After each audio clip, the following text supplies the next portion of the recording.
അസ്സലാമു അലൈക്കും വറഹ്മത്തുള്ളാഹി വബറകാതുഹു. ബിസ്മില്ലാഹ് അൽഹംദുലില്ലാ. പ്രിയമുള്ളവരെ, കാന്തപുരം AP അബൂബക്കർ മുസ്ലിയാർ എന്ന ഒരു മനുഷ്യനെ വിഗ്രഹവൽക്കരിക്കപ്പെടുന്ന ഒരു കാഴ്ചയാണ് നിങ്ങൾ കാണുന്നുള്ളത്.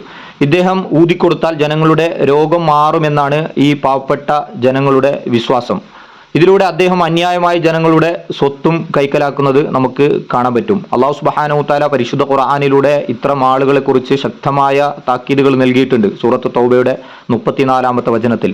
അതുപോലെ തന്നെ ഇവരുടെ പിന്നാലെ പോകുന്ന ആളുകൾ പഠിക്കേണ്ട വചനങ്ങളാണ് സൂറത്തുൽ ബഖറയുടെ 163 മുതൽ 170 വരെയുള്ള വചനങ്ങൾ. സൂറത്തുൽ അഹ്സാബിലെ 66, 65, 66, 67 വചനങ്ങൾ നിങ്ങളൊന്ന് മനസ്സിരുത്തി പഠിക്കേണ്ടതുണ്ട്. പ്രിയമുള്ളവരെ, ഇദ്ദേഹം ജനങ്ങളെ കൊണ്ട് ഷിർക്ക് ചെയ്യിപ്പിക്കുന്ന ആളാണ്. അള്ളാഹു അല്ലാത്ത ആളുകളോട് പ്രാർത്ഥിക്കാൻ പരിശുദ്ധ ഖുർആനിൽ, അള്ളാഹുവിനെ അല്ലാത്തവരെ ആരാധിക്കാൻ അള്ളാഹുവിൻ്റെ ഖുർആനിൽ തെളിവുണ്ട് എന്ന് പറഞ്ഞ് അള്ളാഹുവിൻ്റെ ഖുർആൻ ദുർവ്യാഖ്യാനം ചെയ്ത ആളാണ്.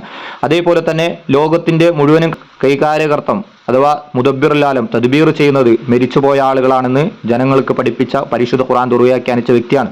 ഇദ്ദേഹം ജീവനോടെ ഉണ്ടാകുമ്പോൾ ഇദ്ദേഹത്തിന് അസുഖം വന്നപ്പോൾ ഇദ്ദേഹം മുജാഹിദുകളുടെ ഹോസ്പിറ്റലുകളിലാണ് പോയത്. ഇനി ഇദ്ദേഹം മരണപ്പെട്ട് കഴിഞ്ഞാൽ ഇദ്ദേഹത്തിന്റെ ഖബർ കെട്ടിപ്പൊക്കി വല്യ നിലത്തുനിന്നും എന്നെ വിളിപ്പോർക്ക് വായിക്കൂടാ മുമ്പ് ഉത്തരം നൽകുന്ന അവസ്ഥയിലാകുകയും ഇദ്ദേഹം ഇനി ലോകം നിയന്ത്രിക്കുകയും ചെയ്യുന്നു എന്ന് പറയുന്ന ഒരു അവസ്ഥയിലേക്ക് ആയിത്തീരുകയും ചെയ്യും. പ്രിയമുള്ളവരെ, പരലോകം എന്നുള്ളൊരു സത്യമാണ്.